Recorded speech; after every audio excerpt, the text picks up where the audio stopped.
essa bonificação para poder fazer parte desse conselho. Então a gente estava nisso, né? Foi feito um motim, dividiram todas as fatias desse bolo e o Requião ficou chupando os dedos porque não sobrou nada para ele. Agora ele está mordido, isso aí certamente, como falou, o Serrano vai ter um peso político e nós vamos poder consolidar daqui por diante.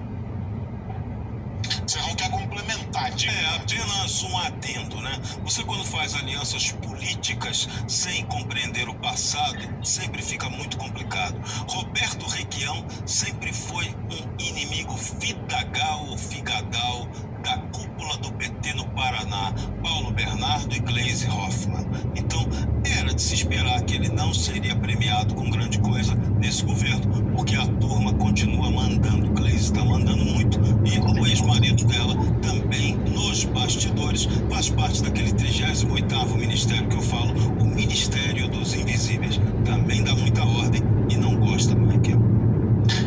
A ministra do Esporte, Ana Moser, defendeu que atletas transexuais devem ser tratados com condições de inclusão e afirmou que há parâmetros que estão sendo avaliados e testados na prática para que isso aconteça.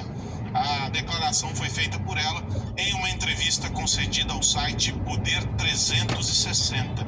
Esse assunto é polêmico porque os atletas que fazem a transição do sexo biológico masculino para o feminino costumam ter uma vantagem física sobre as esportistas que nasceram no sexo feminino. Para a ministra, a condução do assunto deve ser dada a partir do respeito aos direitos conquistados e dos avanços que a ciência tem nessa área. Esse é um tema dos mais complexos, Constantino. Carlos, eu na verdade acho bem simples. Eu não acho muito complexo, não. Homem, homem, mulher, mulher. Né? Quando as pessoas são trans... Atenção, tudo, né? radar fixo, limite 80. Disso e na cabeça dessa gente pseudo-progressista, para não ofendê-los, eles querem destruir os esportes femininos. Metade da população, mulher, né, não vai ter mais condição de praticar esportes e competir. Porque bota num ringue uma mulher biológica com um homem biológico e vê o que acontece. Qualquer esporte que demanda mais força física, qualquer coisa envolvendo ali o físico, é óbvio que o homem tem uma vantagem. Isso é tão evidente. Então o que falta que faz uma Ana do vôlei melhor num ministério desses, né? Se fosse a Ana Paula Henkel, nossa querida amiga, que foi aqui da casa, era outra mentalidade. Ela tem denunciado faz tempo essa covardia, né? Aqui nos Estados Unidos é a mesma história. A turma fica com esse papinho, inclusão. Qual é a inclusão que tem e o que isso ajuda na vida das mulheres ou das minorias? Você colocar um homem biológico para esmurrar uma mulher num ringue e chamar isso de igualdade. É o que vai acontecer e já está acontecendo em alguns casos. Então, Aros, tudo isso é muito lamentável. É a destruição da ciência verdadeira, que é a biologia, né? Essa turma que fala tanto em nome da ciência, mas coloca sal grosso no Ministério da Fazenda, né? É a destruição do esporte feminino, é a destruição da lógica, do bom senso, tudo isso para não ofender, teoricamente, 0, alguma coisa por cento da população, que alguns ali não se sentem ofendidos, entendem, né, que eles têm uma questão com o sexo biológico deles, né, mas que isso não dá o direito a eles de ir lá e se dizer mulher e competir, portanto, como se mulher fosse. Ô, Conrado, eu e o esporte estamos em uma bifurcação, cada um para um lado, mas me parece, do pouco que eu entendo, que há outras agendas no Ministério do Esporte que precisam ser priorizadas, não é não? Cara, mas nessa questão dos atletas trans participarem do esporte, eu sou completamente a favor que um homem, bom, desde que eu possa apostar, né, eu podendo apostar, fazendo a minha fezinha, esses atletas aí, eu sempre vou estar do lado deles. Se colocar um homem a competir na natação de mulheres, né, um cara que era lá o 26º do ranking feminino, vai competir com as mulheres, foi em primeiro lugar, que a gente viu naquela universidade americana. A gente vê também todos os aspectos que eu acho mais triste disso tudo, é que são, por causa dessa luta louca aí, como fala o Constantino e como os americanos tentam colocar, e como está sendo agora analisado dentro do Ministério dos Esportes, a gente vê são as mulheres perdendo posições. Porque do que adianta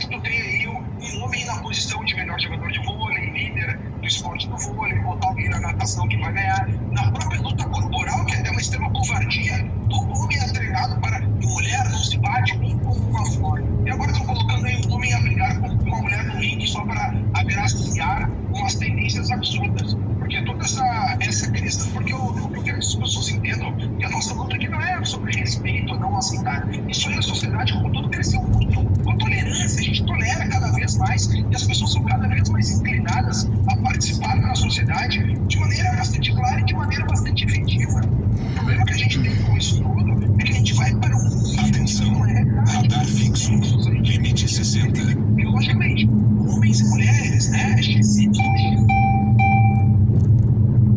Estamos com um problema com a conexão do Conrado. Ele volta daqui a pouquinho para complementar, para completar o raciocínio dele. Enquanto isso, eu quero ouvir o meu atleta Serrão. Diga lá. Pois é, na discussão sobre sexo, a conexão broxou. Acontece isso de vez em quando. Agora, essa questão é o assustador de todo esse debate. O que apavora mais a gente é o tempo que é perdido com uma discussão que é absolutamente irrelevante. Nesse caso, a questão do esporte. O Aros lembrou bem. O esporte, você tem tanta prioridade, tanta coisa importante para debater e para tratar, além dessa questão. Então, a ministra que chega, que deveria apresentar tantas propostas de realizações, ela vai focar nessa questão sexista. E a gente está vendo que várias áreas do governo estão fazendo isso. E aí a gente vai olhar os governos lá de fora. Olhe para o governo Biden. O governo Biden só fala desse assunto.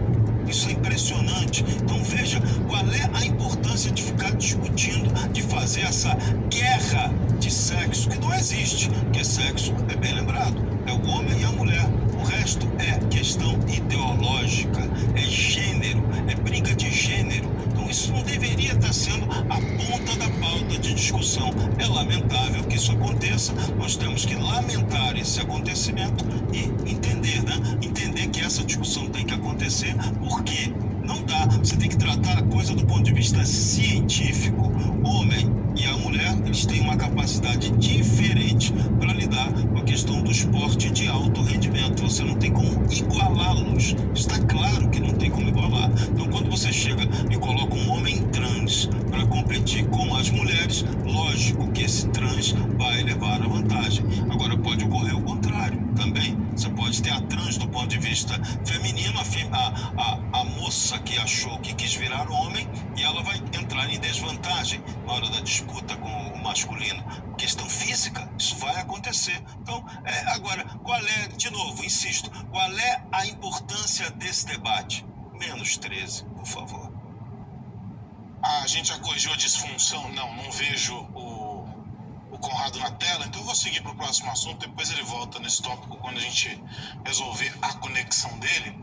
Com medo de vazamento de informações, Lula proibiu a entrada de celulares na primeira reunião geral do novo governo com os ministros.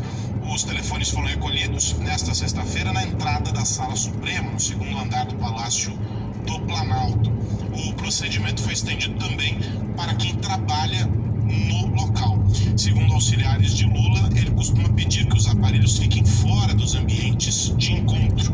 No início do primeiro governo, o petista utilizou bloqueadores de sinal em reuniões. Quem esteve presente no encontro foi a primeira-dama Janja da Silva. A presença dela, da primeira-dama nessas reuniões, não costuma ser uma prática comum. E aí, são dois tópicos aqui. Vou começar primeiro com o celular, depois a gente fala sobre a primeira-dama, Serrão. É uma preocupação genuína, né? A gente sabe que é, inclusive, prática, em reuniões no mercado corporativo, esse cuidado e etc. No entanto, chama a atenção, né? Bloqueador de celular, guardar o aparelho e etc. Exagerar não, mas essa prática lá do Palácio do Planalto, ela já vem sendo seguida há muito tempo, e esse não é o caso só do presidente Lula. Na gestão Bolsonaro havia várias reuniões em que você participava por lá, no Palácio do Planalto, que se sabia que o celular ficava guardado numa caixinha lá fora da reunião. Nessa reunião em particular com ministros, Lula tomou um cuidado redobrado, porque teve até o aspecto inédito. Tinha gente lá que nessa reunião que Lula sequer conhecia, mas que assumiu o ministério. Como ele não conhecia, ele também não confiava. Ele vai deixar o celular livre lá para alguém gravar, fazer alguma bobagem?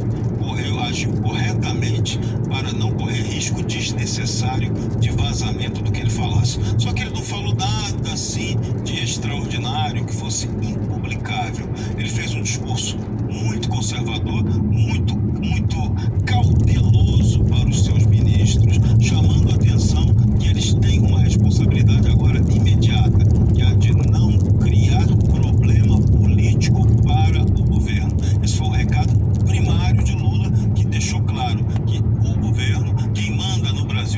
legitimidade ao Congresso Nacional. Ele chegou até a dizer que ele, presidente da República, está ali submetido ao poder do Congresso Nacional. Então ele não quer confusão com o Congresso Nacional. Ele sabe que o novo Congresso que vem aí é contra ele. Foi eleita a maioria que apoia o ex-presidente Jair Bolsonaro. Então o momento de Lula é de muito cuidado, porque não adianta ele criar arestas com a área política com quem está chegando por aí. A importância dele agora é compor. Ele quer compor. Como vai ser essa composição, a gente até sabe pelo histórico do PT. Só que tem uma diferença. Muita gente que foi eleita agora não tem aquele perfil de aceitar qualquer tipo de negociação. Vai ter gente que ele vai fazer a oferta e muitos farão igual o Roberto Requião, essa merreca, eu não quero, para poder participar ou para fechar com o governo. Então, todo cuidado é muito pouco. E os ministros, aí um problema grande para Lula. 37 ministérios é muita coisa, você não tem a dificuldade de você conseguir uma unidade de pensamento num grupo desses é muito grande. E o próprio presidente reconhece isso, tanto que ele falou que são pessoas diferentes, mas que tem que ter um pensamento unificado. A dificuldade maior vai ser esse pensamento unificado. Agora, a crítica a Lula, ele não apresentou na reunião o direcionamento específico do que o governo dele vai fazer. Isso que está apavorando o mercado, isso que está apavorando muita gente que fez o Deixa eu ouvir o Conrado sobre isso, porque o que chama a atenção nessa reunião não é nem o fato de os celulares terem sido confiscados ou qualquer coisa do gênero. Essa é uma preocupação nos tempos em que vivemos até razoável, sob certa perspectiva. O que chama a atenção é a condição de gerenciar um encontro com 37 ministros, mais a primeira-dama, para que se faça a gestão de um projeto de país. É gente demais para falar, é demanda demais para organizar. Como é que fica do ponto de vista de gestão? 37 ministros. Essa reunião mostrou esse inchaço da esplanada e chama atenção. É um desafio, hein, Conrado? Aros, mas eu não vou concordar contigo no momento que tu disse que não. Só pegou os celulares, não é um problema, não. Meus amigos, isso demonstra, em primeiro lugar, um grande medo do STF, né? Olha, o presidente Jair Bolsonaro passou por todas essas gravações, as perseguições dos seus ministros acabaram sofrendo e pedindo. E uma outra diferença, né? O Bolsonaro tinha os vídeos oficiais para botar esses encontros e a gente não sabe se nós teremos esses vídeos oficiais para que todos nós analisemos. Outro ponto que fica claro aqui, Eros, é que ele também não confia nesses 37 ministros, ou 38, como diria o Serrão, ou 39, contando com a primeira-dama, né? Existe aí uma quebra de confiança. Eu acho que isso aí fica muito evidente já nesse primeiro momento. Outra coisa, é muito difícil fazer uma gestão de uma linha maestra de como tem que ser gerido um governo, ser a gestão do governo a partir desse ponto de vista. Ao meu ver, aí o Lula está com um trabalho hercúleo de conseguir unificar toda essa visão que ele tenha colocado já numa dezena de ministérios, o pessoal do PT no núcleo duro, depois de ser chamado, mais uma dezena de ministros ainda não são vinculados de maneira com a política, né? Não tem uma filiação partidária, mas são muito próximos ao PT, e depois vai deixar para a terceira banda os seus aliados, que teve que fazer todo esse racha para chegar ao poder. Mas é um trabalho hercúleo que o Lula tem que fazer, ele está chamando essa responsabilidade para si. Quem tem essa função é o Rui Costa, e o que a gente viu é que ele não conseguiu consolidar o caminho ainda. Obviamente que a gente está contando, são apenas 5, 6, 7 dias de governo, uma semana de governo, quando na realidade eles já estão com esses acertos desde as eleições. A equipe de transição trabalhou ali em full time para conseguir colocar esse primeiro caminho, e a gente não está vendo essa harmonia, a gente não está vendo esse equilíbrio aí e um discurso único em relação ali como deve ser trabalhada a parte econômica, por exemplo. A gente está vendo os discursos conflitantes, a Temer com o próprio Haddad, o Haddad com o próprio Lula, e agora são essas arestas que devem ser aparadas, até mesmo para que o cidadão, para que o mercado, né, para que as pessoas tenham mais confiança nos caminhos a seguirem desse governo. Por mais que não concorde com as suas ações aí, e vejam, olha só, esse governo tem uma linha, não é a minha, mas está caminhando para algum lugar. Hoje a gente não consegue perceber nenhum passo sendo dado de maneira firme, Aliás. Ô Serrão, deixa eu puxar para um outro tópico aqui, que é essa da presença da primeira-dama. Já ficou claro, desde o período eleitoral, né, desde a campanha, que ela teria um protagonismo grande.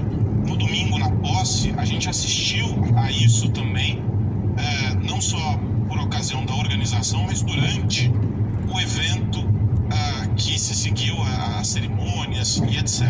E aí, quase uma semana depois, do primeiro dia de governo, a reunião ministerial com a presença da primeira-dama. Ligar para Tiago. Qual que é a leitura que você faz a respeito disso? Várias leituras. A primeira é de que a Janja da Silva teve importância fundamental na escolha de várias das ministras do governo Lula e de alguns ministros também.